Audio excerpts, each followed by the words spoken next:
The one thing I miss the most about Japan since getting back is their onigiris. Today I've decided to flip it by stuffing it with a jammy boiled egg to make one heck of a lunch. Let's go. To get a jammy, slightly runny texture, boil the eggs for 6.5 minutes and then straight into an iced water bath to cool before peeling. I prepared my sushi rice earlier just by cooking it to the packet instructions and then while hot adding the sushi seasoning. You want the rice to be cooled completely before using. Using a little bowl as a mold, press some of the rice into the base of the bowl and push up the sides to create a little well. Put the egg in and top with a little more rice. Shape the onigiris however you like and wrap in half a sheet of nori.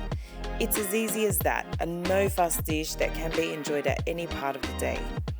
Incorporating an egg into a dish adds a satisfying element that truly enhances its meal-like quality.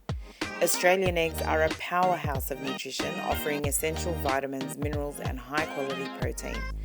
Let's not lose sight of the affordability and convenience, making them a staple in every kitchen.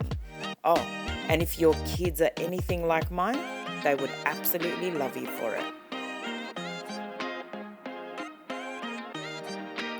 Well, that's my cravings satisfied. To get this recipe and more, head over to australianeggs.org.au.